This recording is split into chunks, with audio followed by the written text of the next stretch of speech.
ಆತ್ಮೀಯ ವೀಕ್ಷಕರೇ, ಕೇಳ ಕಾದಂಬರಿಗೆ ಪ್ರೀತಿಯ ಸ್ವಾಗತ. ಈಗ ಕೇಳಿ ಜಯಂತ್ ಕಾಯ್ಕಿಣಿಯವರ ಒಂದೊಳ್ಳೆ ಕಥೆ, ತೆರೆದಷ್ಟೇ ಬಾಗಿಲು.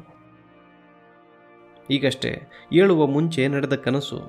ನಾನು ವಿಚಿತ್ರ ರಸ್ತೆಯೊಂದರಲ್ಲಿ ಹೋಗುತ್ತಿದ್ದೇನೆ. ಕರಿಬಣ್ಣ ತಂತದ್ದೇನೋ ಉಡುಪು ತೊಟ್ಟ ಸಿಕ್ಕಾಪಟ್ಟಿ ಮಂದೆ, ಮೆರವಣಿಗೆ, ಬ್ಯಾಂಡು ಡ್ರಮ್ಮು ಬಜಾಯಿಸುತ್ತಿರುವ ಕೈಗಳು. ನಾನು ಮೆರವಣಿಗೆಯ ಒಳಗಿದ್ದೇನೋ ಹೊರಗಿದ್ದೇನೋ ಸ್ಪಷ್ಟವಿಲ್ಲ.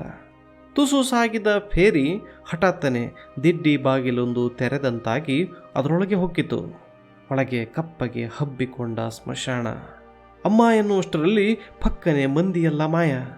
ಎಲ್ಲರೂ ಎಲ್ಲೆಲ್ಲೋ ಹೊಂಚು ಹಾಕಿ ಅಡಗಿಕೊಂಡು ಮಲಗಿದಂತೆ, ಮಲಗದಿದ್ದರೆ ಏನೋ ಮೈಮೇಲೆರಗುವುದಿದೆ ಎಂಬಂತೆ. ನಂಬುವ ಮೊದಲೇ ಜರುಗಿ ಹೋದ ದೃಶ್ಯ. ನಾನೀಗ ಮಲಗಬೇಕು. ಎಲ್ಲೂ ಜಾಗವೇ ಕಾಣುತ್ತಿಲ್ಲ. ಭಯಾವಹ ಒತ್ತಡದಲ್ಲಿ ಎದುರಿಗಿದ್ದ ಶವ ಸುಡುವ ಜಾಗದಲ್ಲಿಯೇ ಅರೆ ಉರಿಯುತ್ತಿರುವ ಚಿತೆಯ ಮೇಲೆ ಮಲಗಿಬಿಡುತ್ತೇನೆ. ನಾನು ಕೈಕಾಲು ಕಣ್ಣು ಮುಚ್ಚಿಕೊಂಡು. ಎದ್ದ ರೋಮಗಳ ಹೆದರಿಕೆ ಇನ್ನೂ ಆರಿಲ್ಲ. ಕಿಟಕಿ ಬಾಗಿಲು ತೆರೆದು ಹೊರಗೆ ಕಣ್ಣು ಹಾಯಿಸಿದೆ. ಮೊದಲ ಮಜಲಿಂದ ಕಾಣುವ ತರಕಾರಿ ಪೇಟೆ ತುಂತುರು ಮಳೆಯಲ್ಲಿ ತೊಯ್ಯುತ್ತಿತ್ತು. ಹಸಿರಾದ ಕೋಸು, ಮೂಲಂಗಿ, ಕೆಂಪನೆ ಟೊಮೆಟೊ, ಮಾರುವವರ ತಲೆವಸ್ತ್ರ, ಕೊಳ್ಳುವವರ ಕೊಡೆ, ಕೈಚೀಲ, ಕೊತ್ತಂಬರಿ ಕಟ್ಟುಗಳು ಮತ್ತು ಚಿಟಿ ಮಳೆಯ ಮಚ್ಚರದಾನೆ. Scooter, taxi ಬಲವಂತದಿಂದ ನುಸುಳುತ್ತಿದ್ದವು. ದಿನೂಮ ನನಗಾಗಿ ಚಹಾ ತಂದಿಟ್ಟು ಥರ್ಮಸ್ನಲ್ಲಿ ಹಾಕಿ ಹೋಗಿರಬಹುದು. 10 ಗಂಟೆಯೊಳಗೆ ನಾನು ತಯಾರಾಗಿ ವಿದ್ಯುತ್ ಬಿಲ್ಲೊಂದನ್ನು ತುಂಬಬೇಕು. ನಂತರ ದಿನೂಮಾನ ಆಫೀಸಿಗೆ ಹೋಗಿ ಅವನೇನೋ ಕೊಡ್ತಾನಂತೆ. ಅದನ್ನೊಯ್ದು ಯಾರಿಗೂ ತಲುಪಿಸಬೇಕು. ಈ ದಿನೂಮ ನನ್ನ ತಂದೆ, ದಿನಕರ್ ಅಂತ ಅವರ ಹೆಸರು. ನನ್ನ ತಾಯಿ ಕಡೆ ದೂರದ ಸಂಬಂಧಿಯ ಮಗನೊಬ್ಬ ಶಾಲೆ ಕಲಿಯಲು ನಮ್ಮ ಮನೆಯಲ್ಲಿ ಉಳ್ಕೊಂಡಿದ್ದಾಗ ದಿನೂಮಾಮ ಅಂತ ಕರೆಯುತ್ತಿದ್ದುದರಿಂದ ನಾನು ಅವನನ್ನು ದಿನೂಮ ಅಂತಿದ್ದೆ. ಈಗಿತ್ತಲಾಗಂತೂ ಅವನನ್ನು ಬಾಯಿ ಬಿಟ್ಟು ಕರೆಯುವ ಪ್ರಸಂಗಗಳೇ ಇಲ್ಲ. ಆದರೂ ಮನಸ್ಸಿನ ಸಂಬೋಧನೆಗಳು ದಿನೂಮ ಅಂತಲೇ ಶುರುವಾಗುತ್ತಿದ್ದವು. ಅಮ್ಮ ತನ್ನ ಸಾಯುವ ದಿನಗಳ ಮೊದಲು ಬೆಳೆದ ಮಗ ಏನಾದರೂ ತಿಳಿದುಕೊಳ್ಳುತ್ತಾನೋ ಅಂತ ತುಂಬ ದಿನದಿಂದ ಸಂಕಟದಿಂದ ಅದುಮಿಟ್ಟುಕೊಂಡಿದ್ದ ಏನನ್ನೋ ತಡವರಿಸುತ್ತಾ ಹೇಳಿದ್ದು ಅಸ್ಪಷ್ಟವಾಗಿದ್ದರೂ ಅವರನ್ನು ಅಪ್ಪ ಅಂತ ಕರೆಯೋ ಎಂದದ್ದು ತೀರಾ ಸ್ಪಷ್ಟವಾಗಿತ್ತು. ಅಂಗಲಾಚುವಿಕೆಯ ಅವಳ ದನಿಗೆ ನನ್ನ ಗಂಟಲು ಹಿಡಿದಿತ್ತು. ಆಗ ದಿನೂಮ ಬಳಿ ಇದ್ದಿದ್ದರೆ ಅಮ್ಮ ಅದನ್ನೂ ಹೇಳುತ್ತಿರಲಿಲ್ಲವೇನೋ ಅಂತ ಏನೋ ವಿಚಿತ್ರ ಚಡಪಡಿಕೆ. ಈಗ ನಾನು ಇಂಟರ್ವ್ಯೂಗೆಂದು ಪೂನಾಕ್ಕೆ ಹೋಗಿ ಮರಳಿದಾಗ ಅಮ್ಮನನ್ನು ಆಸ್ಪತ್ರೆಗೆ ಅಡ್ಮಿಟ್ ಮಾಡಿಸಿಯಾಗಿತ್ತು. ಮನೆಯಲ್ಲಿ ತಂತ್ರಿ ನನಗಾಗಿ ಕಾಯುತ್ತಿದ್ದ. ಇಬ್ಬರು ಆಸ್ಪತ್ರೆಗೆ ಹೋದಾಗ ನಮ್ಮನ್ನು ಒಳಗೆ ಬಿಡಲಿಲ್ಲ. ಹೊರಗೆ ಕಾದೆವು. ಅಮ್ಮನಿಗೇನಾಯಿತು ಎಂದು ಗೊತ್ತಿದ್ದು ಅದನ್ನು ಆಮೇಲೆ ಹೇಳುತ್ತೇನೆ ಏನೋ ರೀತಿಯಲ್ಲಿ ತಂತ್ರಿ ಗಂಭೀರ ಮೌನ ಧರಿಸಿದ್ದ. ಆಗಾಗ ದಮ್ಮಿನ ತಿದಿ ಏಳುವ ಅಮ್ಮನಿಗೆ ಅದರದ್ದೇ ಮತ್ತೊಂದು ಆಘಾತವಾಗಿರಲೂಬಹುದು. ಅಥವಾ ಅವಳ ಎಂದಿನ ಹೊಟ್ಟೆ ನೋವು ಉಲ್ಬಣಗೊಂಡಿರಬೇಕು ಅಂತೆಲ್ಲ ಲೆಕ್ಕ ಕೂಡಿಸುತ್ತಿದ್ದೆ ನಾನು. ದಿನೂಮ ಕಂಡು ಬರಲಿಲ್ಲ. ಒಳಗೆ ಅಮ್ಮನ ಬಳಿ ಇರಬಹುದು ಅಂತ ಏನೋ ವಿಲಕ್ಷಣ ನಿರಾಳತೆಯನ್ನು ಇಟ್ಟುಕೊಂಡಿದ್ದೆ. 4 ಗಂಟೆಗೆ ನಮ್ಮನ್ನು ಬಿಟ್ಟರು. ಮೊದಲಿಗೆ ನನ್ನ ಎದೆ ಒಡೆದು ಹೋದ ಕಾರಣವೇನೆಂದರೆ ಆ ವಿಶೇಷ ವಾರ್ಡಿನಲ್ಲಿ ಬಿಳಿ ಕಾಟಾಗಳ ಮೇಲೆ ಮಲಗಿಸಿದ್ದ 5-6 ರೋಗಿಗಳಲ್ಲಿ ಅಮ್ಮನನ್ನು ಗುರುತು ಹಿಡಿಯಲಾಗಲಿಲ್ಲ ನನಗೆ. ಆ ಒಂದು ಗುರುತು ಹಿಡಿಯಲಾಗದ ಸ್ಥಿತಿಯೇ ಅಮ್ಮನನ್ನು ನನ್ನಿಂದ ಬೇರೆ ಮಾಡಿದಂತೆ. ಆ ಒಂದು ಕ್ಷಣದಲ್ಲೇ ಸಂಬಂಧಗಳಿಗೆ ತೀರಾ ಹೊಸತಾದ ಅಮಾನುಷ ಸಾವಿನ ಒಂದು ಎಳೆ ಗೋಚರಿಸಿದಂತೆ ಹೆದರಿ ಹೋದೆ. 3ನೇ ಕಾಟಾದಲ್ಲಿದ್ದ ಅಮ್ಮನ ಬಳಿ ಹೋಗಿ ಹೆದರುತ್ತಾ ಕೂತೆ. ಬಿಳಿ ಬೆಡ್ಶೀಟಿನೊಳಗಿನ ಬೆಡ್ಡು ನಿರೀಕ್ಷೆಗೂ ಮೀರಿ ಮಿದುವಾಗಿತ್ತು. ಮುಖವಷ್ಟೇ ಕಾಣುತ್ತಿದ್ದ ಅಮ್ಮನ ಕುಂಕುಮ, ಸೊರಗಿದ ಕೈಗಳ ಪೇಲವ ಬಳೆಗಳು ಆಸ್ಪತ್ರೆಯ ಹಿನ್ನೆಲೆಯಲ್ಲಿ ತೀರಾ ವಿಚಿತ್ರವಾಗಿ ಕಂಡು ಕೋಮಾದಲ್ಲಿದ್ದ ಅಮ್ಮ ಬೇರೆ ಲೋಕಕ್ಕೆ ಸಂದವಳಂತೆ ಗೋಚರಿಸಿ ಹಾಗೆ ಎದ್ದು ಹೊರಬಂದೆ, ನನಗೆ ಗೊತ್ತಿಲ್ಲದ ಹಾಗೆ. ಆಗ ನಾನು ಮತ್ತೊಂದು ಸಂಗತಿಗೆ ಬೆಚ್ಚಿಕೊಂಡಿದ್ದೆ. ಅದು ದಿನೂಮಾನ ಅನುಪಸ್ಥಿತಿ. ದಿನೂಮಾನ ಈ ನಿಗೂಢ ಗೈರಿ ಹಾಜರಿಯ ಬಗ್ಗೆ ಗಮನ ಸೆಳೆಯಲು ಯತ್ನಿಸಿ ತಂತ್ರಿ ವಿಫಲನಾದ. ತಂತ್ರಿಗೆ ತಂದೆ ಮತ್ತು ದಿನುಮ ಗೆಳೆಯರು. ಈ ಅಪ್ಪಂದಿರ ಅಪೇಕ್ಷೆಗೂ ಮೀರಿ ನಾನು ಮತ್ತು ತಂತ್ರಿ ಒಂದೇ ನಮೂನೆಯಲ್ಲಿ ಗೆಳೆಯರು. ತಂತ್ರಿ ಒಳ ಹೋಗಿ ಕಾಕಿ ಕಾಕಿ ಅಂತೇನೋ ಅಮ್ಮನನ್ನೆಬ್ಬಿಸಲು ಪ್ರಯತ್ನಿಸಿದ. 1-5 ದಿನ ಹುಚ್ಚನಂತೆ ನಾನು ಆಸ್ಪತ್ರೆ ಮನೆ ಅಂತ ತಿರುಗಾಡಿದೆ. ಅಮ್ಮ ಕ್ಷೀಣವಾಗಿ ಮಾತನಾಡಲು ತೊಡಗಿದಾಗ ಆದಷ್ಟು ಆಲಿಸಿದೆ. ಅವಳು ಬದುಕಿನಲ್ಲಿ ಏನೇನೋ ತಪ್ಪಿಸಿಕೊಂಡಳು ಎಂಬುದು ಅವಳಿಗರಿವಿಲ್ಲದೆ ಅವಳ ಬಾಯಿಯಿಂದ ಹೊರಬರುವುದನ್ನು ಕಾಯುತ್ತಾ ಆಲಿಸಿದೆ. ಅವರ ಬಳಿ ಹೊಂದಿಕೋ, ಸಿಟ್ಟು ಮಾಡಬೇಡ, ಬೇಕಾದುದನ್ನು ಕೇಳಲು ಹೋಗಬೇಡ, ನೀನೇ ತಂದುಕೋ, ನಂತರ ಹೇಳು ಅಂತೆಲ್ಲ ಹೇಳುತ್ತಲೇ ದಿನುಮಾನ ಜೊತೆ ತಾನು ಸಹಕರಿಸಿದ ಬಗೆಯನ್ನು ದನಿಸಿದಳು. ಒಮ್ಮೆ ರಾತ್ರಿ ಇಡೀ ಅವಳ ಬಳಿ ಕೂತಾಗ ನಸುಕಿನಲ್ಲಿ ಎದ್ದು, ನೀನು ಚಿಕ್ಕವನಿದ್ದಾಗ ಒಮ್ಮೆ ಬಹಳ ಕಾಯಿಲೆ ಬಿದ್ದಿದ್ದೆ. ಆಗ ನಿನ್ನನ್ನು ಕಾಲು ಮೇಲೆ ಹಾಕಿಕೊಂಡು ವಾರಗೆಟ್ಟಲೆ ನಿದ್ದೆಗೆಟ್ಟಿದ್ದೆ ಅಂತೆಲ್ಲ ಹೇಳಿದಳು. ದಿನುಮ ನಾನಿಲ್ಲದಾಗಲೇ ಹೋಗಿ ಅಮ್ಮನನ್ನು ಕಂಡು ಬರುತ್ತಿದ್ದ. ಡಾಕ್ಟರ್ಗಳಿಗೂ ಅವನೇ ಭೇಟಿಯಾಗುತ್ತಿದ್ದ. ಹೀಗಾಗಿ ಅಮ್ಮನಿಗಾದದ್ದು ಏನು ಅಂತ ನನಗೆ ಗೊತ್ತಾಗಲಿಲ್ಲ. ಅಮ್ಮ ಆಸ್ಪತ್ರೆಯಲ್ಲಿದ್ದಾಗಲೇ ದಿನುಮ ಆಫೀಸು ಕೆಲಸ ಅಂತ ಬೇರೆ ಊರಿಗೆ ಹೋದ. ತಂತ್ರಿಯ ತಾಯಿ ಡಬ್ಬ ಕೊಡುತ್ತಿದ್ದಳು. ಅಮ್ಮನಿಗೆ ಉಣಿಸಿ ಬರುತ್ತಿದ್ದೆ. ಅಮ್ಮನ ಬಳಿ ಕೂತಾಗ ಯಾರಾದರೂ ಡಾಕ್ಟರ್ ಸಮೀಪ ಸುಳಿದು ಹೋದರೆ ನೀನು ಅವರ ಬಳಿ ಮಾತನಾಡಬೇಡ ಅಂತ ಹಠ ಮಾಡುತ್ತಿದ್ದಳು. ತನ್ನ ಕಾಯಿಲೆ ನನಗೆ ಗೊತ್ತಾದೀತು ಎಂಬುದಕ್ಕಿಂತ ಜಾಸ್ತಿ ಮತ್ತೆಂಥದಕ್ಕೂ ಅವಳು ಕುಸಿದಂತೆ ಕಾಣುತ್ತಿದ್ದಳು. ನನ್ನ ಬಗ್ಗೆ, ನನ್ನ ಊಟ ಇತ್ಯಾದಿಗಳ ಬಗ್ಗೆ ವಿಚಾರಿಸಿಕೊಳ್ಳುವುದನ್ನು ಮರೆಯುವಂತೆ ಮಾಡಿ ಅವಳನ್ನು ಹಿಡಿದಿರುವ ಸಂಗತಿ ಯಾವುದು? ಅವಳಿಗೆ ದೊಡ್ಡದೊಂದು ಬಾಚಣಿಕೆ ತೆಗೆದುಕೊಂಡು ಹೋಗಿ ಜಣಕಾಗಿದ್ದ ಅವಳ ಕೂದಲು ಬಾಚಲು ಸಹಕರಿಸಿದೆ. ಬಾಚಿಕೊಳ್ಳುತ್ತಾ ಅಮ್ಮ ಅತ್ತಳು. ಅವಳ ಮೈಯಲ್ಲಿ ಜ್ವರವಿತ್ತು ಅಂತ ಹೊರಗೆ ಕಾರಿಡಾರ್ನಲ್ಲಿ ಹಾದ ಒಬ್ಬ ಡಾಕ್ಟರ್ನನ್ನು ಕರೆಯುವ ಅಂತ ಓಡಿದಾಗ ಅಮ್ಮ ಹುಚ್ಚಿಯಂತೆ ಕೂಗಿದಳು. ನನ್ನನ್ನು ತಡೆದಳು, ರಂಪ ಮಾಡಿದಳು. ಈ ಡಾಕ್ಟರ್ ಬಳಿ ಮಾತನಾಡಿದರೆ ನೋಡು ನಾನು ಸಾಯ್ತೀನಿ ಅಂತ ಕೈ ಹಿಡಿದಳು. ಅತ್ತಳು. ಇಲ್ಲ ಎಂದೆ. ದಿನುಮ ನಾಳೆ ಬರಬಹುದು ಎಂದೆ. ಆಸೆಯಿಂದ ನೋಡಿದಳು. ನಂತರ ಸುಸ್ತಾಗಿ ನಿದ್ದೆ ಹೋದಳು. ಅವಳನ್ನು ಹಾಗೆ ಬಿಟ್ಟು ಬಂದು ದಿನುಮನ ಆಫೀಸಿಗೆ ಫೋನು ಮಾಡಿದೆ. ನಂಬರ್ ತಾಗಲಿಲ್ಲ. ತಂತ್ರಿಯ ಮನೆಗೆ ಹೋಗಿ ತಂತ್ರಿಯ ತಂದೆಯ ಬಳಿ ನೀವಾದರೂ ಸ್ವಲ್ಪ ನೋಡಿ, ದಿನುಮ ಇಲ್ಲದೆ 3-4 ದಿನವಾಯಿತು, ಆಫೀಸು ಅಂತ ಎಷ್ಟು ಅದು ಅಂತ ಮಾತನಾಡಿದಾಗ ಒಳಗಿಂದೊಳಗೆ ಅವರಿಗೂ ಹಾಗನ್ನಿಸಿದ್ದರೂ ಅವರಿಗೂ ಅವರ ಕಷ್ಟ ಇದೆ, ಅವರ ನಿಷ್ಕಾಳಜಿ ಅಂತ ನಿನಗೆ ಅನಿಸಬಾರದು ಅಂತ ವಿಚಿತ್ರ ರೀತಿಯಲ್ಲಿ ತಮ್ಮ ಹಿರೇತನ ತೋರ್ಪಡಿಸಿದರು. ಆ ರಾತ್ರಿ ಮನೆಯಲ್ಲಿ ಮಲಗಿದ್ದಾಗ ವಿಚಿತ್ರ ತಳಮಳದಿಂದ ಒದ್ದಾಡಿದೆ. ಅಮ್ಮನ ಮಗುವಿನಂತಹ ರಂಪಾಟ ನೆನಪಾಯಿತು. ಅವಳಲ್ಲಿ ಹೊರಗಿರಬಹುದಾದ ನಿಸ್ತೇಜ ಭಂಗಿ ಕಣ್ಣೆದುರು ಬಂದಂತಾಗಿ ಎದ್ದು ದೀಪ ಹಾಕಿ ಕೂತೆ. ಟೇಬಲ್ ಮೇಲಿನ ನನ್ನ ಮಾರ್ಕ್ಸ್ ಕಾರ್ಡು, ಸರ್ಟಿಫಿಕೇಟು, ಕೆಲಸಕ್ಕಾಗಿನ ಪತ್ರ ವ್ಯವಹಾರದ ರಾಶಿ ಎಲ್ಲ ನನಗೆ ಸಂಬಂಧ ಪಡೆದವಂತೆ ಕಂಡವು. ಕೆಳ ಫ್ಲೋರ್ನ ಗರಾಜಿನಲ್ಲಿ ರಾತ್ರಿ ಇಡೀ ಕೆಲಸ ನಡೆಯುತ್ತಿತ್ತು. ಸೈಲೆನ್ಸರ್ ಇಲ್ಲದ ಮೋಟಾರ್ ಬೈಕನ್ನು ಆಕ್ಸಿಲರೇಟರ್ ಮಾಡಿ ಟೆಸ್ಟ್ ಮಾಡುತ್ತಿದ್ದ ಸದ್ದು ತೀರಾ ಭೀಕರವಾಗಿತ್ತು. 2 ಗಂಟೆ ರಾತ್ರಿಗೆ ತಲೆಕೆಟ್ಟ ಹಾಗೆ ಕರೆಗಂಟೆ ಅಬ್ಬರಿಸಿದಾಗ ಪುರುಸೊತ್ತಿರದೆ ಬಾಗಿಲು ತೆರೆದೆ. ಕೆದರಿದ ಕೂದಲಿನ ದಿನುಮ ಒಳಗೆ ಬಂದ. ಗರಾಜಿನ ವೆಲ್ಡಿಂಗಿನ ಜ್ವಾಲೆ ಕತ್ತಲ ಅವಕಾಶವನ್ನು ಕಿರ್ರೆಂದು ಬೆಳಗುತ್ತಿತ್ತು. ನೇರವಾಗಿ ಹೋಗಿ ಧಡಕ್ಕನೆ ಬೆತ್ತದ ಕುರ್ಚಿಯ ಮೇಲೆ ಕೂತು ದಿನುಮ ಕಾಲು ಚಾಚಿ ಎದುರುಗಿಟ್ಟ ಮತ್ತು ಒಂದೇ ಉಸಿರಿನಲ್ಲಿ ಸಂಜು ಅವಳು ಹೋದಳು ಎಂದ. ನಂತರ ಅವನು ಬೆತ್ತದ ಕುರ್ಚಿಯ ಮೇಲೆ, ನಾನು ಹಾಸಿಗೆಯ ಮೇಲೆ ಬೆಳಗಾಗುವುದನ್ನೇ ಕಾಯುತ್ತಾ ಕೂತೆವು. ಅದೆಂಥ ಕಾಯುವ ಕ್ಷಣಗಳವು. ಆಗ ಅಮ್ಮನ ಬಗ್ಗೆ ವಿಚಾರ ಮಾಡಿರಲಿಲ್ಲ ನಾನು. ನೆನ್ನೆದುರೆ ನನ್ನಷ್ಟೇ ವಿಷಣ್ಣನಾಗಿ ಕೂತಿದ್ದ ದಿನುಮಾನ ತಲೆಯಲ್ಲಿ ಅಮ್ಮನ ಬಗ್ಗೆ ಏನು ನಡೆದಿದ್ದಿರಬಹುದು ಎಂದು ವಿಚಾರ ಮಾಡಿದ್ದೆ. 4 ಗಂಟೆಯ ಸುಮಾರಿಗೆ ದಿನುಮ ನಿದ್ದೆ ಹೋದ. ಅವನ ಬಗ್ಗೆ ಪಾಪ ಅನ್ನಿಸಿತು. ಒಳಗೆ ಹೋಗಿ ಅಡುಗೆ ಮನೆಯಲ್ಲಿ ನಿಂತೆ. ಒಲೆ, ಸ್ಟೌವ್, ಬೀಸುಕಲ್ಲು, ಮೇಲೆ ವಯರಿಗೆ ಹರಿವಿಟ್ಟ ಅಮ್ಮನ ತಿಳಿ ನೀಲಿ ಹೂವಿನ ಸೀರೆ. ಕೆಳಗೆ ರಸ್ತೆಯಲ್ಲಿ ತರಕಾರಿ ಪೇಟೆಯ ಸದ್ದು ಶುರುವಾಯಿತು. 6 ದಿನುಮಾನನ್ನು ಎಬ್ಬಿಸಿದೆ. ಬೆಚ್ಚಿ ಎದ್ದ. ಆಸ್ಪತ್ರೆಗೆ ಹೋದೆವು. ಶವವನ್ನು ರಿಲೀವ್ಗೊಳಿಸಿ ಆಂಬ್ಯುಲೆನ್ಸ್ನಲ್ಲಿ ಹಾಕಿ ಸ್ಮಶಾನಕ್ಕೆ ಒಯ್ಯುವಾಗಲೂ ಅಮ್ಮ ನಿದ್ದೆಯಲ್ಲೇ ಸತ್ತಿರಬಹುದೇ? ಊರಿಗೆ ಬಂದ ದಿನೂಮ ನೇರವಾಗಿ ಹೇಗೆ ಆಸ್ಪತ್ರೆಗೆ ಹೋದ? ಅಮ್ಮನ ಸಾವು ದಿನೂಮನ ಎದುರಿಗೆ ನಡೆಯಿತೆ. ನಂತರ ದಿನೂಮ ರಾತ್ರಿಯ ಬೀದಿಯಲ್ಲಿ ಒಬ್ಬನೇ ನಡೆದು ಮನೆಗೆ ಬರುವಾಗ ಅವನ ತಲೆಯಲ್ಲಿ ಏನೇನು ನಡೆದಿರಬಹುದು ಅಂತೆಲ್ಲ ಸುನ್ನವಾಗಿ ತಲೆಗೋರುತ್ತಿದ್ದೆ.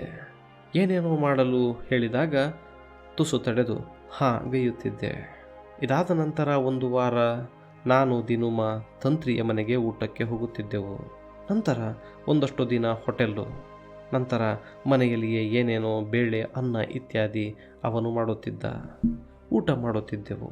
ಅಮ್ಮನ ನಂತರ ತಂತ್ರಿಯ ತಂದೆ ತಾಯಿ ನಮ್ಮ ಮನೆಗೆ ಬರುವ ಪರಿಪಾಠ ನಿಂತು ಹೋಯಿತು. ನಮಗೆ ತೊಂದರೆ ಅಂತಲೋ ಅಥವಾ ನೆವ ಸಿಕ್ಕಿತು ಅಂತಲೋ. ದಿನೂಮ ಏನಾದರೂ ಕೋರ್ಸು ಗೀರ್ಸು ಮಾಡುವುದಿದ್ದರೆ ಮಾಡು ಅಂತಂದ. ಖರ್ಚಿಗೆ ಇಟ್ಟುಕೋ ಅಂತ ಹಣ ಕೊಟ್ಟ. ಬಿಲ್ಲು ಗಿಲ್ಲು ತುಂಬಿ ಬಂದಾಗ ಚಿಲ್ಲರೆ ಇಟ್ಟುಕೋ ಅಂದ. ಬೇಕಾದ ಮ್ಯಾಗಝೀನ್ಸ್ ತರಿಸು ಅಂದ. ಅವನ ಕೈಲಾದ ರೀತಿಯಲ್ಲಿ ನನ್ನ ಅಮ್ಮನ ಕೊರತೆಯನ್ನು ಊಹಿಸಿಕೊಂಡು ಅದನ್ನು ತುಂಬಲು ಯತ್ನಿಸುತ್ತಿದ್ದ. ಈ ವೇಳೆಯಲ್ಲಿ ನನಗೊಂದು ಅಪ್ರೆಂಟಿಸ್ ಎಂದು 1 ವರ್ಷದ ಕೆಲಸ ಸಿಕ್ಕಿತು. ಒಂದು ರೀತಿಯಲ್ಲಿ ಇದು ದಿನೂಮಗೆ ಹಗುರಾದರೂ ಮತ್ತಾವುದೋ ರೀತಿಯಲ್ಲಿ ಸಹನವಾಗಲಿಲ್ಲ. ನನ್ನ ಈ ಜುಜುಬಿ ಕೆಲಸವು ಒಂದು ಬಗೆಯಿಂದ ನನ್ನ ಮತ್ತು ಅವನ ಸಿಡಿಮಿಡಿ ರೇಗಾಟಗಳ ನಡುವೆ ಬಂದು ನಿಲ್ಲುತ್ತಿರುವಂತೆ ಅವನಿಗೆ ಸೂಕ್ಷ್ಮ ಅವಮಾನವಾದಂತಾಯಿತು. ಕಡೆಪಕ್ಷ ನನ್ನ ಪುಡಿ ವೆಚ್ಚಗಳು ನಿಭಾಯಿಸಲ್ಪಡುತ್ತಿದ್ದವು. ಯಾವುದೋ ಒಂದು ಹಠಾತ್ತನೆ ರಾತ್ರಿ ನನ್ನೆದುರು ನಿಂತು ಚೈನಿ ಮಾಡಬೇಡ ಎಂದು ಗದರಿಸಿಬಿಟ್ಟ. ರಾತ್ರಿ ಬೇಗ ಮನೆಗೆ ಬಾ ಅಂತೆಲ್ಲ ಕಟ್ಟುನಿಟ್ಟಳೆಗಳ ಅತೀವ ಭಾಷಣ ಬಿಗಿದ. ಮೊದಲಿನಿಂದಲೂ ಅಮ್ಮನೇ ಸಂಪರ್ಕ ಮಾಧ್ಯಮವಾಗಿದ್ದ ನನಗೆ ದಿನೂಮನ ಹೊಸ ಸಾಧ್ಯತೆಗಳ ಬಗ್ಗೆ ಕುತೂಹಲವಿತ್ತು. ಅದರ ಬಗ್ಗೆ ನಿರ್ವಿಕಾರ ಮನೋವೃತ್ತಿ ಅವನಿಗೆ ಸಿಟ್ಟು ಬರಿಸಿತು. ಒಂದೊಂದು ದಿನ ಅವ ಅಡಿಗೆ ಮಾಡುತ್ತಿರಲಿಲ್ಲ. ಮುಂಜಾನೆ ಚಹಾ ಮಾಡದೆ ಹೋಗಿಬಿಡುತ್ತಿದ್ದ. ಹಾಲು ತಗೊಳ್ಳುತ್ತಲೇ ಇರಲಿಲ್ಲ. ನನ್ನ ಶರ್ಟುಗಳನ್ನು ಹೇಳದೆ ಕೇಳದೆ ಲಾಂಡ್ರಿಗೆ ಕೊಡುತ್ತಿದ್ದ. ಅಥವಾ ನನ್ನ ಪೆನ್ನನ್ನು ತೆಗೆದುಕೊಂಡು ಹೋಗಿಬಿಟ್ಟಿರುತ್ತಿದ್ದ. ಅದರ ಬಗ್ಗೆ ಚುಪ್ ಎನ್ನದೆ ಅವನಿಗೆ ನಾನು ಚಿತ್ರಹಿಂಸೆ ಕೊಡುತ್ತಿದ್ದೇನಿರಬೇಕು. ತಂತ್ರಿಯ ತಂದೆಯ ಬಳೆ ಅವನು ಅದನ್ನು ಆಡಿರಲೂ ಬೇಕು. ಅವರು ಮಾತ್ರ ಒಮ್ಮೆ ತುಸು ಗಂಭೀರನಾಗಬೇಕು, ನೀನು ಜವಾಬ್ದಾರಿ ಬಂದಿದೆ ಅಂತ ಬುದ್ಧಿವಾದ ಹೇಳಿದರು. ಅಮ್ಮ ಆಸ್ಪತ್ರೆಗೆ ಸೇರಿದ ಮತ್ತು ತನ್ಮೂಲಕ ಅಮ್ಮನ ಸಾವಿನ ಕಾರಣವನ್ನು ತಂತ್ರಿ ಕೊನೆಗೂ ಹೇಳಿದ. ಯಾವುದಾದರೂ ಬೇರೆಯವರಿಂದ ನಿನಗೆ ತಿಳಿಯುವುದಕ್ಕಿಂತ ನನ್ನಿಂದಲೇ ತಿಳಿಯುವುದು ಒಳ್ಳೆಯದು ಅನಿಸಿತು ಹೇಳಿದೆ ಎಂದು ತನ್ನನ್ನು ತುಂಬ ಹಳಹಳಿಯಿಂದ ಸಮರ್ಥಿಸಿಕೊಂಡು ಹೊರಟು ಹೋದ. ಅಮ್ಮನು ಹೋದ ನಂತರ ಅಮ್ಮನ ಸಾವಿನ ಕಾರಣದಿಂದಾಗಿ ನಾನು ತೀರಾ ತಬ್ಬಲಿಯಾದೆ. ಅಮ್ಮನ ಮುಜುಗರದಂಥ ನಾಚಿಕೆಯಂತಹ ಭಾವ ತುಂಬಿದ ಕೊನೆಯ ದಿನಗಳು ಈಗಷ್ಟೇ ಮತ್ತೆ ನಡೆದವು ಕಣ್ಣ ಮುಂದೆ. ದಿನೂಮ ಅಮ್ಮನ ಗರ್ಭಪಾತ ಮಾಡಿಸಿದ್ದ. ರಕ್ತಹೀನಳಾಗಿದ್ದ. ಏನು ನಿರೀಕ್ಷಿಸುವುದು ಅಮ್ಮನಿಗೆ ಅದು ಒಗ್ಗಲಿಲ್ಲ. ಇದಿಷ್ಟೇ ಕಾರಣ. ಆ ಕಾರಣ ನನಗೆಲ್ಲಿ ಗೊತ್ತಾಗುತ್ತದೆಯೋ ಅಂತ ಅಮ್ಮ ಅದೆಂಥ ಸಂಕಟಪಟ್ಟಳು. ಹುಚ್ಚಿಯಂತೆ ಎಳೆ ಮಗುವಿನಂತೆ ಡಾಕ್ಟರಿಂದ ನನ್ನನ್ನೆಳೆದು ರಂಪ ಮಾಡಿದ ಅಮ್ಮನ ಆ ನೋವಿನ ಎಳೆ ಈಗಲೇ ಕಣ್ಣೆದುರು ಹುರಿಗೊಂಡಂತಾಯಿತು. ಕಳೆದ ವರ್ಷಗಳ ಅಮ್ಮನ ರಕ್ತಹೀನ ದಿನಚರಿ, ದಿನೂಮನ ವಿಚಿತ್ರ ನಡವಳಿಕೆಗಳ ನಡುವೆಯೂ ಅಮ್ಮ ತಾಯಾಗಿ ಹೋದ ಕ್ಷಣ ನೆನೆದು ಆ ಕ್ಷಣಕ್ಕೂ ನನಗೂ ಸಂಬಂಧವಿಲ್ಲ ಎಂದು ಎಷ್ಟೇ ಗಟ್ಟಿಯಾಗಿ ಮನವರಿಕೆ ಮಾಡಿಕೊಂಡರೂ ಉಮ್ಮಳ ತಡೆಯಲಾಗಲಿಲ್ಲ. ಕೈಮೀರಿದ ಈ ಕಾರಣದ ಹಿನ್ನೆಲೆಯಲ್ಲಿ ಬಿಳಿ ಹಾಸಿಗೆಯ ಮೇಲೆ ಗಂಟು ಕೂದಲಿನಲ್ಲಿ ಅಮ್ಮ ಕೋಮಾದಲ್ಲಿದ್ದ ದೃಶ್ಯ ಮತ್ತೊಮ್ಮೆ ಕಣ್ಣಿಗೆ ಕವಿದು ಮೊಟ್ಟಮೊದಲ ಬಾರಿಗೆ ಅತ್ತೆ. ಕೆಳಗೆ ಬಾಳೆಕಾಯಿ ತುಂಬಿದ್ದ ತೊಯ್ದ ಲಾರಿಯೊಂದರ ಮೇಲೆ ನಿಂತ ಕೂಲಿಗಳು ಗಹಗಹಿಸಿ ಏನೋ ಸಂತೋಷ ಪಡುತ್ತಿದ್ದರು. ಇದರ ನಂತರ ದಿನೂಮನ ಬಗ್ಗೆ ಕೆಡುಕೆನಿಸಿತು. ಅವನು ಪಡುತ್ತಿರಬಹುದಾದ ವಿಚಿತ್ರ ನೋವಿನ ಬಗ್ಗೆ ಕಾಳಜಿ ಮೂಡಿತು. ಒಂದು ದಿನ ತಂತ್ರಿಯ ಮನೆಯಲ್ಲಿ ತಂತ್ರಿಯ ತಂದೆಯ ಜೊತೆ ಕುಡಿದು ಸಿಕ್ಕಾಪಟ್ಟೆ ಅತ್ತು. ಇನ್ನು ಮೇಲೆ ಅವಳಿಲ್ಲದ ಆ ಮನೆಗೆ ಹೋಗುವುದಿಲ್ಲ ಎಂದು ಕೂಗಿದನಂತೆ. ಆಗ ತಂತ್ರಿಯ ತಾಯಿ ಸಂಜುನನ್ನು ನೋಡಿ ಅವನಿಗೆಷ್ಟು ಅನಿಸಬೇಡ ಅಂತೆಲ್ಲ ಸಣ್ಣ ಮಗುವಿಗೆ ಹೇಳಿದ ಹಾಗೆ ಹೇಳಿ ಕಳಿಸಿದಳಂತೆ. ತಂತ್ರಿ ಇದನ್ನು ನನಗೆ ಹೇಳುವಾಗ, ನಿನ್ನಪ್ಪ ನೀನು ತಿಳಿದ ಹಾಗೆ ಇಲ್ಲ, ಅವನಿಗೂ ದುಃಖ ಉಂಟು ಅಂತ ದನಿ ಹೊರಡಿಸಲು ಯತ್ನಿಸಿದ್ದ. ಇದಾದ ನಂತರ ನಾನು ದಿನೂಮಗೆ ತೊಂದರೆಯಾಗದ ರೀತಿಯಲ್ಲಿ ಅವನೆದುರಿನಿಂದ ತಪ್ಪಿಸಿಯೇ ಇರುತ್ತಿದ್ದೆ. ಹೀಗೆ ಇದ್ದಾಗೊಂದು ದಿನ ಅಮ್ಮನ ಅಕ್ಕನ ಗಂಡ ಒಬ್ಬರು ಯಾವುದೋ ಕೆಲಸದ ನಿಮಿತ್ತ ಈ ಊರಿಗೆ ಬಂದವರು ನಮ್ಮ ಮನೆಯಲ್ಲಿ ತಂಗಿದರು. ರಾತ್ರಿ ದಿನುಮನ ಬಳಿ ಏನೋ ಕುಶಲೋಪರಿ ಶುರು ಮಾಡಿದರು. ಒಳಕೋಣೆಯಲ್ಲಿ ಮಲಗಿದ್ದ ನನ್ನ ಕಣ್ಣಿಗೆ ನಿದ್ದೆ ಬರುವ ಗಳಿಗೆಗೆ ತಾರಕ ಸ್ವರದಲ್ಲಿ ಮಾತನಾಡತೊಡಗಿ ಕ್ರಮೇಣ ಅದು ಜಗಳವಾಗಿ ದಿನುಮ ಗೆಟೌಟ್ ಅಂತೇನೋ ಕೂಗಿ ದಡ ದಡ ಬಂದು ಅವರು ನಾನು ಮಲಗಿದ್ದ ಮಂಚದ ಕೆಳಗೆ ಇಟ್ಟ ತಮ್ಮ ಬ್ಯಾಗು ಎಳೆದುಕೊಂಡು ಸ್ವಾರ್ಥಿ ಸ್ವಾರ್ಥಿ ಎಂದು ಗುಣಗುತ್ತಾ ಮನೆ ಬಿಟ್ಟು ಹೋಗಿಬಿಟ್ಟರು. ದಿನುಮ ದರಿದ್ರ ಬುದ್ಧಿ ಎನ್ನುತ್ತಾ ಒಳಗೆ ಬಂದವ ನಾನು ಏನಾಯಿತು ಎಂದು ಕೇಳಲಿ ಎಂದು ಶತಪಥ ಮಾಡಿದ. ನಾನು ಅತಿ ಬುದ್ಧಿವಂತಿಕೆಯ ಮೌನ ಬೇಡ ಎಂದು ಏನಾಯಿತು ಎಂದು ಕೇಳಿದಾಗ ಏನಿಲ್ಲ, ದರಿದ್ರ ಬುದ್ಧಿ, ಅವಳ ಕಡೆಯವರೇ ಹಾಗೆ, ಲಾಭ ಉಂಟೋ ಎಲ್ಲ ಬೇಕು ಅಂತೇನೋ ಹೇಳುತ್ತಾ ಹೊರ ಕೋಣೆಗೆ ನಡೆದು ಬಿಟ್ಟ. ದಿನುಮ ಅವಳು ಅವಳು ಎನ್ನುವುದರಲ್ಲಿ ನನಗ್ಯಾಕೋ ನಿರ್ದಯಿ ಧ್ವನಿ ಕೇಳುತ್ತಿತ್ತು. ತಕ್ಷಣ ಅವಳೇ ನನ್ನ ಬಳಿ ಅವರನ್ನು ಅಪ್ಪ ಅಂತ ಕರೆಯೋ ಎಂದು ಗುಟ್ಟು ಹೇಳಿದ ಹಾಗೆ ಹೇಳಿದ್ದು ನೆನಪಿಗೆ ಬಂದು ವಿಚಿತ್ರ ಉಮ್ಮಳ ಗದ್ಗದಕ್ಕೆ ಉಕ್ಕುತ್ತಿತ್ತು. ಹೊರಳುತ್ತಾ ಮಲಗಿದೆ. ಮರುದಿನ ತಂತ್ರಿಯಿಂದ ತಿಳಿದು ಬಂತು. ಬಂದಿದ್ದ ನಮ್ಮ ಅತಿಥಿ ಹಿಂದೆಂದೋ ದಿನುಮಗೆ ಒಂದಿಷ್ಟು ರೂಪಾಯಿ ಸಾಲ ಕೊಟ್ಟಿದ್ದನಂತೆ. ಈಗ ಬಂದು ನನ್ನ ನಾದಿನಿಯನ್ನು ಸುಖದಲ್ಲಿಡದೆ ಅಕಾಲ ಮರಣ ತಂದೆ. ಆ ಹಣಕ್ಕೆ ನೀನು ಯೋಗ್ಯನಲ್ಲ, ಪರತ್ ಕೊಡು ಎಂದನಂತೆ. ಅಪ್ಪ ಹಣ ಮುಖಕ್ಕೆ ಬಿಸಾಕಿ ಹೊರಡು ಎಂದನಂತೆ. ಹೀಗೆ ಏನೇನೋ ಘಟನೆಗಳು, ಅವುಗಳ ಹಿಂದಿನ ಭಾವನೆಗಳಿಗೂ ತಾಳೆ ಕೊಡುವುದು ಯಾವಾಗ ಗೊತ್ತಾಗಲಿಲ್ಲ. ಹೌದು, ಅಡುಗೆ ಮನೆಯಲ್ಲಿ ದಿನುಮ ಥರ್ಮಸಿನಲ್ಲಿ ಚಹಾ ಹಾಕಿ ಹೋಗಿದ್ದ. ತೆಗೆದು ಕುಡಿದೆ. ಅಮ್ಮನ ಆಸ್ಪತ್ರೆ ಸೇರುವ ಮುಂಚಿನ ದಿನುಮ, ಅಮ್ಮ ಆಸ್ಪತ್ರೆಯಲ್ಲಿದ್ದಾಗಿನ ದಿನುಮ, ಅಮ್ಮನ ಸಾವಿನ ನಂತರದ ದಿನುಮ. ವಿಚಿತ್ರ ಸೂಕ್ಷ್ಮ ಪಲ್ಲಟದ ಮೂಲ ಎಳೆಯಲ್ಲಿ. ಈ ಎಳೆ ನನ್ನ ಮೂಲಕ ಹಾಯುವುದರ ಅನಿವಾರ್ಯತೆ ಯಾವುದು? ಅವನು ಅವಳು ಅವಳು ಎಂದಾಗೆಲ್ಲ ನನಗೆ ಕೇಳುವ ಅಪಸ್ವರದ ಕೇಂದ್ರ ಯಾವುದು? ಸ್ನಾನ ಮುಗಿಸಲು ನಿಂತೆ. ಈ 3 ದಿನಗಳಿಂದ ದಿನುಮ ಆಫೀಸಿಗೆ ಸರಿಯಾಗಿ ಹೋಗುತ್ತಿಲ್ಲ. ಹಾಗಂತ ತಂತ್ರಿಯ ಮನೆಗೂ ಆತ ಹೋಗಿಲ್ಲ. ಹೀಗಾಗಿ ತಂತ್ರಿಯು ಹಾಗಾಗಿರಬಹುದು ಹೀಗಾಗಿರಬಹುದು ಅಂತ ತೋಡಿಕೊಳ್ಳುತ್ತಾನೆ. ಒಮ್ಮೆ ತಂತ್ರಿಯ ತಾಯಿ ತುಸು ಅಸ್ವಾಸ್ಥ್ಯದಿಂದ ನರಳುತ್ತಿದ್ದಾಗ ದಿನುಮ ನಿಯಮಿತವಾಗಿ ಹೋಗಿ ಹಣ್ಣು ಹಂಪಲು ಕೊಟ್ಟು ಬರುತ್ತಿದ್ದ. ಅವನು ಅಲ್ಲಿದ್ದಾಗಲೇ ಒಮ್ಮೆ ನಾನು ಹೋಗಿಬಿಟ್ಟಿದ್ದೆ. ಅವನಿಗೆ ಯಾಕೆ ಮುಜುಗರವಾಯಿತೋ ಈಗಲೂ ಅರ್ಥವಾಗುತ್ತಿಲ್ಲ. ನನ್ನ ಕಂಡವನೇ ಗೊಂದಲಗೊಂಡು ನನ್ನ ಅಮ್ಮನ ಅಸ್ವಾಸ್ಥ್ಯಕ್ಕೆ ತೋರದ ಅಕರಾವಸ್ಥೆ ಇಲ್ಯಾಕೆ ತೋರಿಸುತ್ತಿ ಎಂತೆಲ್ಲ ನಾನು ಮನಸ್ಸಿನಲ್ಲಿ ಬಗೆಯಬಹುದೆಂದು ತಬ್ಬಿಬ್ಬಾದನೋ ಏನೋ. ಮೊದಲು ಊಟ ಮಾಡಿಯೇ ಹೋಗುತ್ತೇನೆ ಎಂದಿದ್ದನಂತೆ. ಗೊಂದಲದಲ್ಲಿ ಅದನ್ನು ಮರೆತು ಹೊರಟು ಬಂದು ಬಿಟ್ಟ. ನಾನು ಉಂಡು ಬಂದೆ. ಬಂದಾಗ ದಿನುಮ, ಆ ಸುಭಾಷ್ ನೋಡು, ಕೆಲಸಕ್ಕೆ ಹೋಗಿ ನಿಷ್ಠೆ ತೋರಿಸುತ್ತಾನೆ. ನಿನ್ನ ಅಪ್ರೆಂಟಿಸ್ಶಿಪ್ ಮುಗಿಲಿಕ್ಕೆ ಬಂತು, ಬೇರೆ ಪ್ರಯತ್ನದ ಲಕ್ಷಣವೇ ಇಲ್ಲ ನಿಂದು ಎಂದು ಮುಗಿಬಿದ್ದ.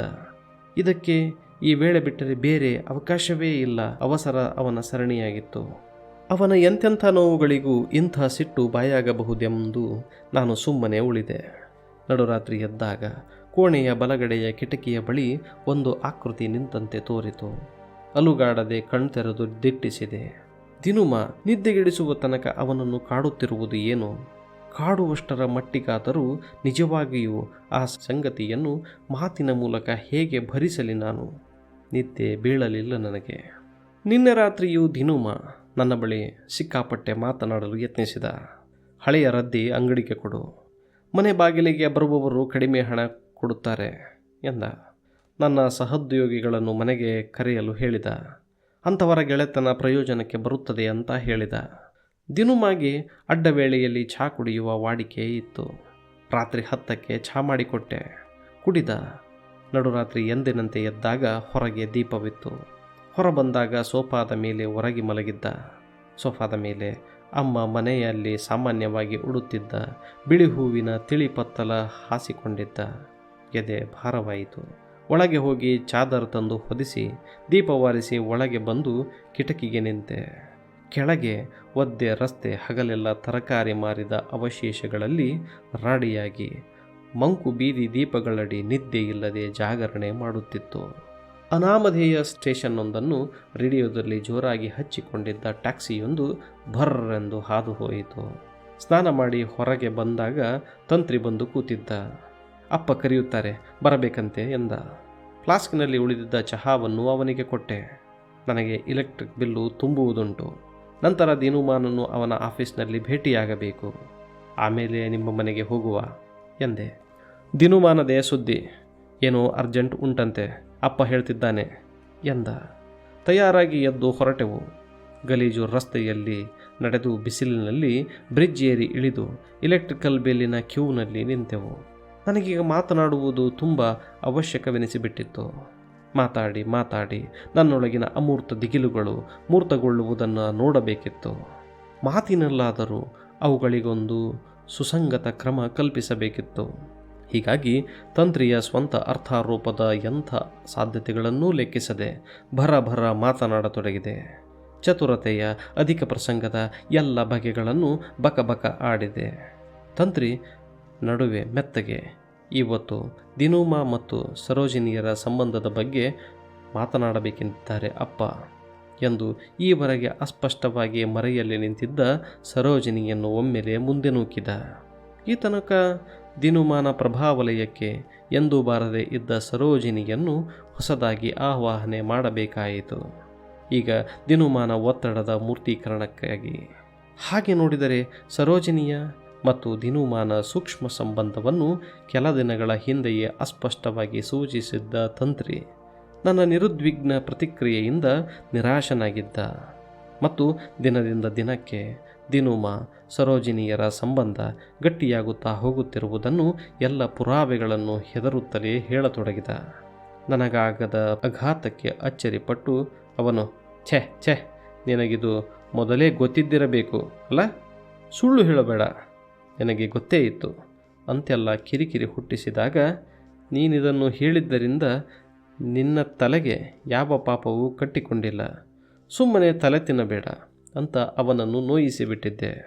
ದಿನುಮಾನ ಈ ಹೊಸ ಅಧ್ಯಾಯಕ್ಕೆ ನಾನು ಸಿದ್ಧನಾಗದಿದ್ದುದರಿಂದಲೇ ಒಳಗಿಂದೊಳಗೆ ನಾನು ಈ ವಿಚಾರವನ್ನು ದೂರ ತಳ್ಳುತ್ತಿದ್ದನೇನೋ.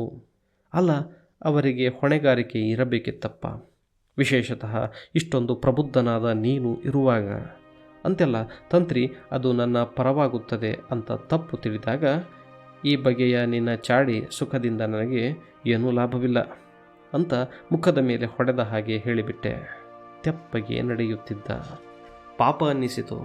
ನನ್ನ ವೈಯಕ್ತಿಕ ಪ್ರಪಂಚದಲ್ಲಿ ಇದಕ್ಕೂ ಜಾಸ್ತಿ ಏನು ಪಾಲ್ಗೊಂಡಾನು ಅಂತ ಅನ್ನಿಸಿ, ನಾಳೆ ಸಿನಿಮಾಕ್ಕೆ ಹೋಗೋಣ ಎಂದೆ. ಖುಷಿಪಟ್ಟ. ಅಲ್ಲ ತಂತ್ರಿ, ಈ ಸರೋಜಿನಿ ಯಾರು? ನಾನು ಅವಳನ್ನು ನೋಡಬೇಕು ಎಂದೆ. ತಂತ್ರಿ ಬೆಚ್ಚಿ ಬಿದ್ದ ನನ್ನ ನೇರ ಪ್ರವೇಶದಿಂದ. ಅಪ್ಪ ಅದರ ಬಗ್ಗೆ ಮಾತನಾಡಬೇಕೆಂದಿದ್ದಾನೆ ಎಂದ. ಅದಲ್ಲ ತಂತ್ರಿ, ಅಮ್ಮ ಸಾಯುವ ಬದಲು ಬದುಕಿದ್ದರೆ ಪ್ರಾಯಶಃ ಕೇವಲ ಗರ್ಭಪಾತವಷ್ಟೇ ದುಸ್ವಪ್ನವಾಗಿ ದಿನುಮಾನನ್ನು ಹಿಡಿಯಬಹುದಿತ್ತು. ನನ್ನನ್ನು ದಿನುಮ ಈಗ ಮೊಟ್ಟ ಮೊದಲ ಬಾರಿಗೆ ಒಂದು ಗಟ್ಟಿ ಅಪೇಕ್ಷೆ ಹೊಂದಿದ್ದಾನೆ. ಅದು ಅವನು ಹುಸಿಯಾಗಬಾರದು ಎಂದೆ. ಬಿಲ್ಲು ತುಂಬಿ ರಿಕ್ಷಾ ಮಾಡಿ ದಿನುಮಾನ ಆಫೀಸಿಗೆ ಹೋದೆವು. ಆಫೀಸಿನ ಒಳ ಹೋಗುವಾಗ ನನ್ನದೇ ಅಥವಾ ನನಗಿಂತ ತುಸು ಹೆಚ್ಚು ವಯಸ್ಸಿನ ಹೆಣ್ಣೊಬ್ಬಳು ಆಫೀಸಿನಿಂದ ಹೊರಬಂದಳು. ನೀಳವಾದ ಮುಖ, ದಪ್ಪ ಹುಬ್ಬುಗಳು, ಬೂದಿ ಬಣ್ಣದಂತಹದ್ದೇನೋ ಸೀರೆ. ಆಫೀಸಿಗೆ ಸಂಬಂಧಪಟ್ಟವಳಲ್ಲ ಅಂತ ಅನ್ನಿಸಿ ಯಾಕೋ ಏನೋ ಅವಳೇ ಸರೋಜಿನಿ ಅಂತನ್ನಿಸಿ ಬಿಟ್ಟಿತು. ಒಳ ಹೋದಾಗ ದಿನುಮ ಒಂಥರ ಗಲಿಬಿಲಿಯಿಂದ, ಈಗಷ್ಟೇ ಬಂದಿರಾ ಎಂದು ಒಂದಿಷ್ಟು ಕಾಗದ ಪತ್ರ ಕೆದರಿದ. ಅವನ ಎದುರು ಕೂತ ಮೇಲೆ ಸಿಕ್ಕ ಆ ಹೆಣ್ಣಿನ ಸ್ವರೂಪ ಮತ್ತೊಮ್ಮೆ ಕಣ್ಣೆದುರು ನಿಂತಿತು. ದಿನುಮ ತಂತ್ರಿಯ ಜೊತೆ ತಂತ್ರಿಯ ತಂದೆಯ ಬಗ್ಗೆ ಏನೇನೋ ಚೌಕಾಶಿ ಮಾಡುತ್ತಿದ್ದರೂ ನಡುವೆ ಗುಂಗಿನಲ್ಲಿದ್ದಂತೆ ನನ್ನನ್ನೇ ವಿಚಿತ್ರವಾಗಿ ಪರಿಶೀಲಿಸುತ್ತಿದ್ದ. ಸರಕ್ಕನೆ ಎದ್ದು ನಿಂತು, ಬನ್ನಿ ಚಹಾ ಕುಡಿಯುವ ಎಂದ. ಎದ್ದು ಹೊರಬಂದೆವು. ಹೊರಬಂದ ತಕ್ಷಣ ರಸ್ತೆಯಲ್ಲಿ ದಿನುಮ ಒಮ್ಮೆ ನೀಳವಾಗಿ ದಿಟ್ಟಿಸಿದ. ಎಷ್ಟೆಲ್ಲ ಜನಗಳಿದ್ದರು, ಅವಳು ಕಾಣಿಸಲಿಲ್ಲ. ಅವಳೇ ಸರೋಜಿನಿ ಅಂತ ಹೇಗೆ ಖಾತ್ರಿ ಮಾಡಿಕೊಂಡನೋ ನನಗೂ ಬಗೆಹರಿಯಲಿಲ್ಲ. ಕ್ಯಾಂಟೀನು ಹೊಕ್ಕುವಾಗ ಒಂದು ಸಲ ತಂತ್ರಿ ಎಂದು ತಿಳಿದು ದಿನುಮ ನನ್ನ ಹೆಗಲ ಮೇಲೆ ಕೈ ಇಟ್ಟು ಬಿಟ್ಟಿದ್ದ. ನಂತರ ಬದಲಾಯಿಸಿದ. ಎದುರು ಬದರು ಕುಳಿತೆವು. ಮನೆಗೇನಾದರೂ ಪತ್ರ ಬಂದಿದೆಯೇ ಎಂದ. ನಾನು ಇಲ್ಲ ಎಂದೆ. ಚಾಗಾಗಿ ಕಾಯುವಾಗ ದಿನುಮ ತನ್ನ ಚಸ್ಮಾ ತೆರೆದು ಕರವಸ್ತ್ರದಿಂದ ಒರೆಸಿದ. ಅತ್ಯಂತ ಸಮೀಪದಿಂದ ಚಸ್ಮಾ ಇಲ್ಲದ ಅವನ ಕಣ್ಣುಗಳು ಬೇರೆಯಾಗಿ ಕಂಡವು. ಅವನ ಹುಬ್ಬುಗಳು ಹಣ್ಣಾಗಿದ್ದವು. ಮೂಗಿನ ಮೇಲಿನ ಹಳೆಯ ಮೈಲಿ ಕಲೆ ಹಾಗೇ ಇತ್ತು. ಕಣ್ಣುಗಳು ಸ್ಥಿರವಾಗಿ ನಿಲ್ಲುತ್ತಿರಲಿಲ್ಲ. ದಿನುಮಾನನ್ನೇ ನೋಡಿದೆ. ಮೌನ ಕಲಕಲು ತಂತ್ರಿಯೇ ಮಾತನಾಡುತ್ತಿದ್ದ. ನನಗೆಂದು ಹೊಲಿಸಿದ್ದ ಶರ್ಟ್ ನನಗೆ ಸರಿಯಾಗದಿದ್ದುದರಿಂದ ದಿನುಮ ಹಾಕಿಕೊಳ್ಳುತ್ತಿದ್ದ. ಅದನ್ನೇ ಹಾಕಿದ್ದ. ಅವನಿಗೆ ಬಿಗಿಯಾಗಿದ್ದರಿಂದ ಹೂವಿನ ಆ ಅರ್ಧ ತೋಳಿನ ಶರ್ಟಿನಲ್ಲಿ ಅವನ ಕಣ್ಣಿನಲ್ಲಿಯ ಕೆಂಪು ನರಗಳಿಗೆ ತೀರಾ ಭಿನ್ನವಾದವನಂತೆ ಕಂಡ. ಏನೋ ನೆನಪಾಯಿತು. ಏನೋ ಅರ್ಧ ಚಾ ಕುಡಿದ ಮೇಲೆ ಏನಾದರೂ ತಿನ್ನುತ್ತೀರೋ ಎಂದ. ಇಲ್ಲ ಎಂದಾಗ ವೇಟರ್ನನ್ನು ಕರೆದು ಇಡ್ಲಿ ತರಿಸಿ ತಿನ್ನಿ ಎಂದ. ಮನೆಯಲ್ಲಿ ಚಾಪುಡಿ ಮುಗಿದಿದೆ, ತಗೊಂಡು ಹೋಗು ಎಂದ. ಹೊರಬಂದೆವು.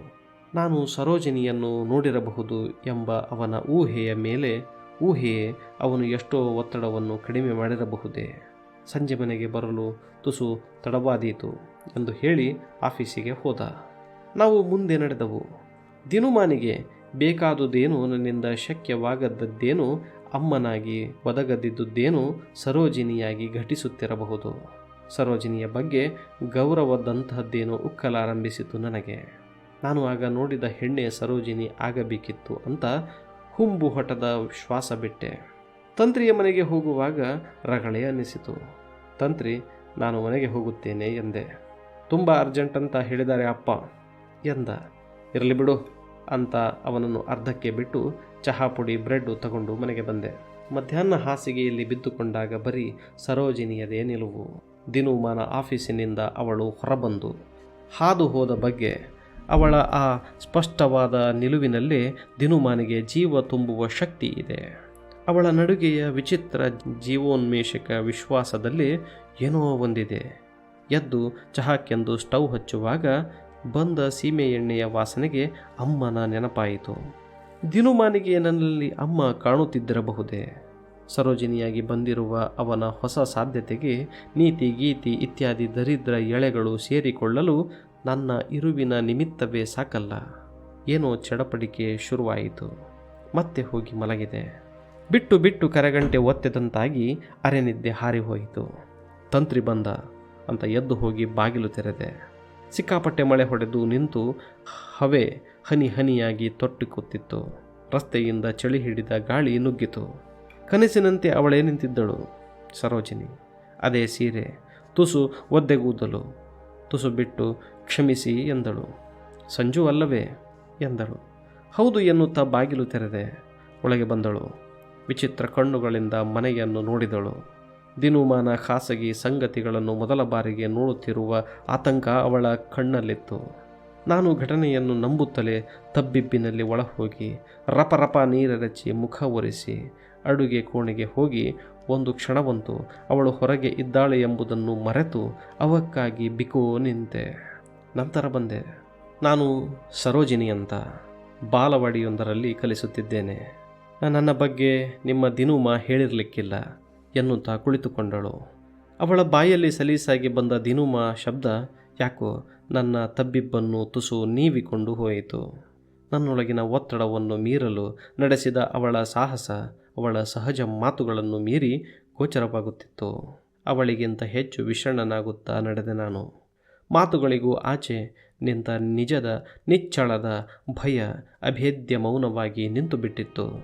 ಎದುರಿಸಲಾಗಲಿಲ್ಲ ನನಗೆ. ಮೇಲೆ ತಾರಿಸಿ ನೋಡಿದೆ. ಆಗಂತೂ ಎದುರಿಗೆ ದಿನುಮ ಇದ್ದಿರುವವನಂತೆ ಅನಿಸಿ ಹೋಯಿತು. ಹಾಗೆ ಎಲ್ಲಿಂದ ಶಬ್ದಗಳು ಬಂದಾವೋ ಗೊತ್ತಾಗುವ ಮೊದಲೇ ದಯವಿಟ್ಟು ಮದುವೆಯಾಗಿಬಿಡಿ ನೀವಿಬ್ಬರು ಎಂದು ಬಿಟ್ಟೆ. ಧಳಕ್ಕನೆ ಅಳಲಾರಂಭಿಸಿದಳು ಸರೋಜಿನಿ. ಪುಟ್ಟ ಬಿಳಿ ಕರವಸ್ತ್ರದಲ್ಲಿ ಬಿಕ್ಕಳಿಕೆಯನ್ನು ಅವಳು ಶೇಖರಿಸತೊಡಗಿದಂತೆ. ಅಮಲಲ್ಲೋ ಎಂಬಂತೆ ಎದ್ದು ಒಳಬಂದು ಅಡಿಗೆಯೊಳವನ್ನೇ ದಿಟ್ಟಿಸಿದೆ. ನಂತರ ತಿರುಗಿ ಹೊರಬಂದು ಅವಳ ಬಳಿ ನಿಂತು ಪ್ಲೀಸ್ ಕ್ಷಮಿಸಿ ಅಂತೆ ನೀನು ಗೊಣಗಿದೆ. ತಲೆ ಮೇಲೆತ್ತಿ ಕಣ್ಣೆಲ್ಲ ಸರಸರ ಒರೆಸಿಕೊಂಡು ಇವತ್ತು ರಾತ್ರಿ ಅಥವಾ ನಾಳೆ ಊರು ಬಿಡುವ ಯೋಜನೆಯಲ್ಲಿದ್ದೇವೆ ನಾವು ಎಂದಳು ತೀರಾ ಸ್ಪಷ್ಟ ದನಿಯಲ್ಲಿ. ನಿಮಗವರು ಹೇಳೋದಿಲ್ಲವೆಂದು ಗೊತ್ತು, ಆದ್ದರಿಂದ ಅವರಿಂದ ಅದು ಶಕ್ಯವೂ ಅಲ್ಲ. ಆದರೆ ನಿಮಗೆ ಹೇಳಬೇಕೆಂತ ನನಗನಿಸಿತು, ಅದಕ್ಕೆ ಬಂದೆ ಎಂದಳು. ನಾನೇ ಬಂದು ನಿಮಗೆ ಹೇಳುತ್ತೇನೆಂದರೂ ಬೇಡ ಅಂತ ಹಠ ಹಿಡಿದರು. ತುಂಬ ಹಿಂಸೆ ಪಡ್ತಿದ್ದಾರೆ ಅವರು. ನಾನಿಲ್ಲಿ ಬಂದು ನಿಮಗೆ ಹೇಳಿದ್ದು ದಯವಿಟ್ಟು ಅವರಿಗೆ ಗೊತ್ತಾಗಬಾರ್ದು ಅಂತ ಎದ್ದು ನಿಂತಳು. ಬಾಗಿಲ ಬಳಿ ಹೋಗಿ ಚಪ್ಪಲಿ ಮೆಟ್ಟಿದಳು. ಮತ್ತೇನೋ ಹೇಳಬೇಕಂತ ಮಾಡಿದವಳು ಮತ್ತು ಹಾಗೆ ನಿಂತು ನಂತರ ಸರಸರ ಮೆಟ್ಟಿಲಿಳಿದು ಸರಿದು ಹೋದಳು. ಒಳಗೆ ಸ್ಟವ್ ಜೋರಾಗಿ ಉರಿಯುತ್ತಿತ್ತು. ಎದ್ದು ಹೋಗಿ ನೀರಿಟ್ಟೆ. ಹ್ಯಾಂಗರಿಗೆ ಒಣಬಿದ್ದಿರುವ ಶರ್ಟುಗಳು, ಗುಂಗುರು ಹಣ್ಣುಗುದಲು ಹರವಾದ ಎದೆಯ ದಿನುಮಾನ ಒಳಗಿನ ಬಡಿತವನ್ನು ಹಿಡಿದು ನಿಂತಂತೆ ತೂಗುತ್ತಿದ್ದವು. ಸರೋಜಿನಿ ಜರುಗಿ ಹೋದಳು. ನಾನು ಚಹಾ ಮಾಡಿಕೊಂಡು ಕುಡಿಯುತ್ತಾ ಕೂತೆ. ಹೊರಗೆ ಕತ್ತಲು, ಇಳಿಯುತ್ತಾ ಬೆಳಕು ಇಲ್ಲವಾಗುತ್ತಿತ್ತು. ಮಬ್ಬು ಕತ್ತಲೆಯಲ್ಲಿ ಮನೆಯ ಎಲ್ಲ ಪರದೆಗಳ ಹಿಂದೆ, ಕಪಾಟಿನ ಹಿಂದೆ ದಿನುಮಾನನಿಗೆ ಹೆದರಿಕೊಂಡು ಹಣಕುತ್ತಾ ನಿಂತಂತೆ ಅಸ್ಪಷ್ಟವಾದ ಭಾಸ. ಈ ಕ್ಷಣದಲ್ಲಿ ಅಮ್ಮನ ನೆನಪು ಬೋರಾದಂತೆನಿಸಿ ಬೆಚ್ಚಿದೆ. ಏನೋ ಹೊಳೆದಂತಾಯಿತು. ಎದ್ದು ಹೋಗಿ ಡ್ರಾಯರ್ನಿಂದ ಒಂದು ಕಾಗದ ತೆಗೆದು ದಿನುಮಾನಿಗೆಂದು ಪತ್ರ ಬರೆದೆ. ದಿನುಮಾ, ದಯವಿಟ್ಟು ಈ ಪತ್ರಕ್ಕೆ ನನ್ನನ್ನು ಕ್ಷಮಿಸು. ನಿನ್ನ ಮುಖಕ್ಕೆ ಕಲಂಕ ತರುವ ಕೆಲಸ ಮಾಡಿದ್ದೇನೆ ನಾನು. ಬರೆಯಲು ಬಾಯಿಲ್ಲವಾಗಿದೆ ನನಗೆ. ನನ್ನ ಸಹೋದ್ಯೋಗಿಯೊಬ್ಬಳ ಜೊತೆಯಲ್ಲಿ ನನ್ನ ವ್ಯವಹಾರ ಕೈಮೀರಿದೆ. ಒಂದೇ ಅವಳನ್ನು ಮದುವೆಯಾಗಬೇಕು ಅಥವಾ ಕಣ್ತಪ್ಪಿಸಿಕೊಳ್ಳಬೇಕು ಅಂಥ ಪರಿಸ್ಥಿತಿ. ಅದೂ ಅಲ್ಲದೆ ಆಫೀಸಿನ ಕೆಲ ಹಣವನ್ನು ತಪ್ಪು ಲೆಕ್ಕದಲ್ಲಿ ಬಳಸಿಕೊಂಡಿದ್ದೇನೆ. ಹಿಂದೆ ಓಡಿ ಹೋಗುವವನಿದ್ದೇನೆ. ದಯವಿಟ್ಟು ಕ್ಷಮಿಸಿ ಅಂತೆಲ್ಲ ಬರೆಯುತ್ತಾ ಹೋದೆ. ಸಾಕು ಅನ್ನಿಸಿದಾಗ ನಿಲ್ಲಿಸಿದೆ. ಸಹಿ ಮಾಡಿ ದಿನುಮಾನ ಕಣ್ಣಿಗೆ ಕಾಣುವಂತೆ ಇಟ್ಟೆ. ದೀಪ ಹಾಕುವ ಮನಸ್ಸಾಗಲಿಲ್ಲ. ಕತ್ತಲಲ್ಲಿ ಒಂದಷ್ಟು ವಸ್ತ್ರ ಬ್ಯಾಗಿಗೆ ತುರುಕಿಕೊಂಡು ಸಿದ್ಧನಾದಂತೆ ಮತ್ತೆ ಕೂತೆ. ಅನಿಸಿಕೆಗಿಂತಲೂ ಸಲೀಸಾಗಿ ನಡೆಯುತ್ತಿರುವುದು ಏನು ಅಂತ ಕಾಡಲಿಲ್ಲ. ದಿನುಮಾನ ಹಿಂಸೆ ಇದರಿಂದ ಎಷ್ಟು ಕಮ್ಮಿಯಾಗುತ್ತದೆ ಅನ್ನುವುದು ಇನ್ನೂ ಅವನ ಅದೃಷ್ಟಕ್ಕೆ ಬಿಟ್ಟ ವಿಷಯ. ಹೊರಬಿದ್ದು ರಿಕ್ಷಾ ಹಿಡಿದು ಹಳೆಗೆಳೆಯ ವಸಂತನ ರೂಮಿನೆದುರು ಇಳಿದು ಹೋಗಿ ಬಾಗಿಲು ತಟ್ಟಲು ಅರ್ಧ ಗಂಟೆಯೇ ಬೇಕಾಯಿತು. ಬಾಗಿಲು ತಟ್ಟುತ್ತಿರುವ ಆ ಕ್ಷಣಕ್ಕೆ ಮಾತ್ರ ಆಸ್ಪತ್ರೆಯಲ್ಲಿ ಅತ್ತು ಚೀರಾಡಿದ ಅಮ್ಮ, ಈಗಷ್ಟೇ ಕಾರಣವಿಲ್ಲದೆ ಅತ್ತ ಸರೋಜಿನಿ, ಎಲ್ಲ ಒಂದೇ ಅನ್ನಿಸಿದಂತಾಗಿ ಅಮ್ಮನ ಗರ್ಭಪಾತಕ್ಕೂ ನನ್ನ ಕೈಮೀರಿರುವ ನನ್ನ ಇರುವಿಕೆಗೂ ಯಾವುದೋ ಸಂಬಂಧ ಜಗ್ಗನೆ ಹೊಳೆದು ಹೋದಂತಾಗಿ ಬಿಕ್ಕಳಿಕೆಯೊಂದು ಉಕ್ಕಿ ಎದೆ ತುಂಬಿ ಬಂದಂತಾಯಿತು. ವಸಂತ ವಸಂತ ಅಂತನ್ನುತ್ತಾ ಜೋರಾಗಿ ಕದ ದಡಬಡ ಬಡಿಯಲಾರಂಭಿಸಿದೆ.